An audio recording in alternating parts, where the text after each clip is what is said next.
በቃ መድኃኒት ተገለጽ። ይኸው አምላክ አጋለጥሽ። ጋሽን እፈልጋለሁ እያለኝ ነው። ምን? ለምንድን ነው ደረጀን ፖሊስ የሚፈልገው? እኔ እንጃ፣ እኔም አልገባኝም። ደረጀ ለዛ እናቴ ናት፣ እህቴ ናት እኮ። እህቴን አስረግዘህ ጥላት ጠፋ።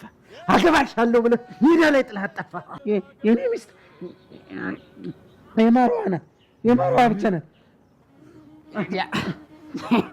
አቻን ረስተኛል ማለት አባዬ፣ እሷ ምንም ነገር ሳትሆን አንተን ለማሳሰር እኮ እንደዚህ ያደረገችው አባዬ። አለቃትም ትልቅ ወንጀል የሰራችው አባዬ። 5 ዓመት ነው ማሳሰራት። እውነትን ለመግለጽ ሀቅን ለማፈንዳት በተንኮልና በልክ የተሞላችው መድኃኒት አሁንም የግድያ ሙከራ አደረገብኝ እያለች ስትለፈልፍና ስታወራ የነበረችው በተጠርጣሪነት ደረጀ እንዲጠረጠር ያደረገችው መድኃኒት ተገድላለች በሚል ሀሳብ ደሙ እየተንጠባጠበ ከመኝታ ቤቷ እስከ ግቢው ድረስ የሄደው ደም ምንድን ነው? ቪንቶ ነው ወይስ ደም ነው? መድኃኒት እሷ ደረጀን ለመጣል የዘረጋችው ወጥመድ እሷን ራሱ ሰውን ያለ ጥፋቱ ወንጀለኛ እንዲባል በተጠርጣሪ እንዲጠየቅ ወይም ተጠርጣሪ እንዲሆን ያለ ስም እንዲሰጠው በማድረግ ተጨማሪ የመልስ ምት ክስ እንደሚመሰረትባት ተነገረ። ደረጀ መድኃኒትን ገለሃል በማለት በጥርጣሬ ወደ ፖሊስ ጣቢያ ሄደ። ወይዘሮ ማርታ ለእኔ ብላ ወደታች ወደ ላይ ስትሯሯጥ እህቴ ድፍት አለች። በዚህ አንድ ቀን ውስጥ ከ24 ሰዓት ውስጥ ካልተገኘች እኔ አብዳለሁ ትላለች ወይዘሮ ማርታ። ለናታንና ለውሃ የደገሰችው የሞት ድግስ ሳይሳካ ቀርቷል። እሷ ግን እነሱ ናታን ሞቶ ሲያገኙት ኦልሬዲ በንዴት መድኃኒትን ገሏት ነው የሚሆነው በማለት ደረጀ እንዲታሰር ያቀነባበረችው መድኃኒት የት ተደብቃ ነው? ይህ የተንጠባጠበው ደም ነው ወይስ ቪንቶ ነው? ዳጣስ ምን አይነት ማስረጃን ያገኘችው? ካልጋው ስር የተደበቀ አንድ ነገር አለ። እሱም አንድ ሜቢ ቪንቶ ሊሆን ይችላል። ሜቢ የሆነ የተደበቀ ደም እያንጠባጠበ እንዲያስቀምጥ የተደረገ ነገር ሊሆን ይችላል። የአቢጌል ፍቅረኛ ምን አይነት አጀንዳና ኢላማ ይዞን የመጣው? አቢጌልን አፍቅሯት ሳይሆን ሴቶችን እያደነ ወጥመድ ውስጥ የሚከት አደገኛ ልጅ ሳይሆን አይቀርም።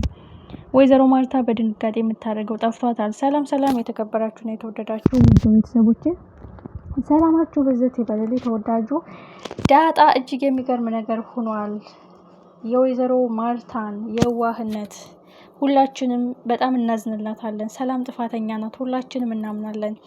ደረጀም ወዶ ሳይሆን ተገዶ ነው ትዳሩን ላለማጣት የተከበረችውን ምርጥ ሚስቱን 100% በ10 ጣቷ የምትፈርምለትን በሙሉ እምነት የምታምነውን ሚስቱን ላለማጣት ይህን መርዶ ስትሰማ ጉዳት እንዳይደርስባት ራሷን እንዳስት በማለት ነው ዛሬ ነገ እያለ ያዘገየው ሚስጥሩን። አንድ ከባድ ሚስጥር ቢዘገይም እድሜ ይጨምራል እንጂ ከእውነቱ ማፈንገጥ አይችልም። እውነቱ ሲገለጥ ከባድ መዘዝና መርዶ ይዞ መምጣቱ የማይቀር ጉዳይ ነው። መድኃኒት ግን ኦልሬዲ እህቴን ዝም ብሎ ደብቆ በላዩ ላይ ሌላ ቅምጥ አስቀምጦባት ነው የምትለው። የሚያውቀው አንድ ፈጣሪና ሰላም ብቻ ናቸው ይሄን እውነታ የሚያውቁት። ደረጀ ራሱ በተነገረው ልክ ነው እንጂ አያውቅም። ምክንያቱም ለተመልካች ሁሉም የሚፈርደው ደረጀ ላይ ነው። እንዴት አንድ ስህተት ቢባል 2 ግን ጥፋት ነው?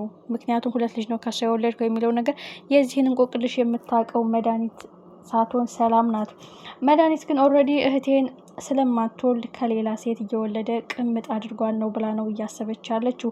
ናታንም በደረጀ ላይ መፍረድ ጀምሯል። ምክንያቱም ደረጀ አስጨንቆትና ረመጥ ሆኖበት የከረመው 2ኛ የተወለደው ልጅ ነው። ናታን እንደዚህ ሆነ አቢጌል ስትሰማ ምን ልትል ነው? በእርግጥ አቢጌል ተጠራጥራለች። በእርግጠኝነት የዳጣ እናት ማናት የሚለውን ነገር ስላላወቀች ነው እንጂ በእርግጠኝነት የሰላም ልጅ አባዬ ነው የሚለው ነገር እንቆቅልሽ ሆኖባታል። ትልቁ ጉዳይ መድኃኒት ደረጀን አዋርዳለሁ፣ አጋልጣለሁ፣ መቀመቅ አወርዳለሁ ብላ ያቀነባበረችው ወጥመድ እሷን ወደ መቀመቅ የሚያወርዳት ይሆናል። በተለይ ወይዘሮ ማርታ ብዙ ጊዜ ጥፋቷን፣ ተንኮሏን፣ የሰራቻቸውን አደገኛ ወጥመዶች አውቃባታለች። ግን በአሁኑ በህይወት ተገንታ በሙሉ ጤንነት ተገንታ አውቃ ተደብቃ ሰውን ወንጀለኛ ጥፋተኛ አስብላ ያደረገች እንደሆነ እንደዚህ ሁና ከተገኘች አይደለም ወይዘሮ ማርታ አቢጌልም እንዲሁ ህግ እንኳን በዋስ ቢለቃትን የተከራክሬ አስፈርድባታለሁ ትላለች አቢጌል። ትልቁ ጉዳይ አሁን የያዘችው መድኃኒት የያዘችው ትልቅ ወጥመድ ነው። እሱም የዲኤንኤን ማረጋገጫ የሰላም ልጅ መሆኑ መረጋገጡ ነው። የደረጀ ልጅ ይህ እውነታ ደግሞ በልክ ሊገለኝ ነበረ። ስለዚህ እውነቱን ከተናገርሽ እያለ ይዝትብኝ ነበረ። እሱን ለማሳሰር ፈልጌ ነው፣ እሱ ሲታሰር እኔ እውነቱን ነግርሻለሁ ብዬ ነው ብላ በማለት እንግዲህ በዚህ አጋጣሚ እውነቱን ካልተናገረች መድኃኒት ለዘረጋችው ወጥመድ የምትቀጣበት አጋጣሚ ይፈጠራል። በዛ ላይ ህግ ራሱ በቀላሉ አይለቃትም። ጉዳት ሳይደርስብሽ፣ ሳትጎጂ፣ አደጋ ሳይደርስብሽ፣ የግድያ ሙከራ ሳይፈጸምብሽ እንደዚህ በውሸት በማስመሰል የተንጠባጠበ ደም በማስመሰል አንቺ ላይ ከባድ ጉዳት ደርሶ አንቺን ያስወገዱሽ በማስመሰል ይሄ የተቀነባበረ ድራማ ነው። ይህ ማለት አንቺን ነው ተጠያቂ የሚያደርገው እንጂ ደረጀን አይደለም በማለት እሷን ራሱ ወደ ቃሊቲ እጅና እግሯ ተጠርንፎ የሚያስወረውራት ይሆናል። የሚያሳዝነው ነገር ሁልጊዜ ከክፋትና ከጥፋት የማትወጣው መድኃኒት ብዙ ነገር አለ። በዛ ላይ ደረጀን መርዛ ልገል ነበረ። በመጨረሻም ናታንን ልገለው የነበረው መርዝ እንዴት ናታን አልገደለውም ብላችሁ ታስቡ ይሆናል። በእርግጥ የመርዙ መጠን ከቀነሰ የመግደል እድሉ ይቀንሳል ማለት ነው። ስለዚህ ለናታል ፍትፍት አድርጋ ነበር ያደረገችው። ግን ናታንና ውሃ ናቸው የተኙት እንትን ያሉት ማለት ነው የበሉት። ግን ይሄ ነገር መርዝም ላይሆን ይችላል፣ የሚያስተኛ መድኃኒቱ ነው። እዛ እጁ ላይ ያለውን ቪዲዮ ወስዳበትም ሊሆን ይችላል። እና ለምን እንደዛ አድርጋ የሚገል መርዝ ከሆነ እንዴት አልሞቱም፣ እንዴት አልጎዱም፣ እንዴት አልተመረዙም የሚለው ከባድ ጥያቄ ነው።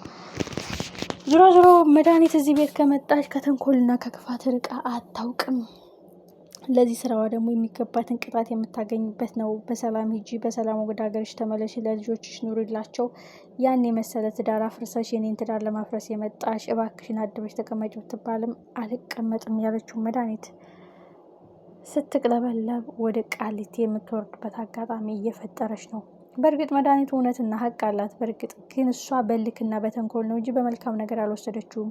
ሰው ነህ፣ እንደ ሰው ተሳስተህ ሊሆን ይችላል። ስለዚህ እህቴ ደግሞ በግልጽ ልታውቅ ይገባል እንደማለት እህቴ ላይ ደርበህባት ሌላ ቅምጥ አስቀምጠህ የሚለው ነው። ይህ በእርግጥ ለተመልካች የሚፈረደው ደረጃ ላይ ነው።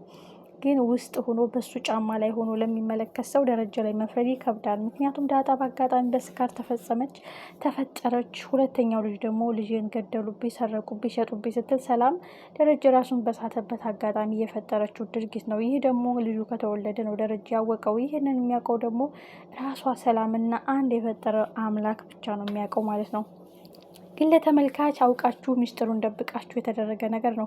በተለይ ለወይዘሮ ማርታ ከባድ መርዶ ነው የሚሆንባት። ደረጀ እኔ የማውቀው ጉዳይ የለም ብሎ ቢላት እንኳን ኦልሬዲ ሰላም ምን ያህል ክደትና ምን ያህል አደገኛ የክደት ቃል የማይገልጸው ክደት እንደፈጸመችባት ነው የሚታወቀው ማለት ነው። የድፍረቷ ድፍረት ደግሞ እንግዲህ ወደዛ ቤት እመለሳለሁ፣ እሱ አንድ ነገር ከሆነ እኛን ዞር ብሎ የሚያይን ሰው የለም እያለ እንግዲህ ካሁኑ ለውርስና ለሀብት እየተሽቀዳደመች ነው። ሰላም በእርግጥ ጥፋት አለባት። ለዚህ ጥፋቷ ደግሞ መቀጣት አለባት። ደረጃ ኦልሬዲ ልጆችን አግዛለሁኝ ግን እሷን አይኗን ማየት አልፈልግም በማለት እንግዲህ ሰላምን እዛ ቤት ዝር እንዳትል ማድረግ አለበት። ሰላም ብዙዎቻችን እንፈርድባታለን።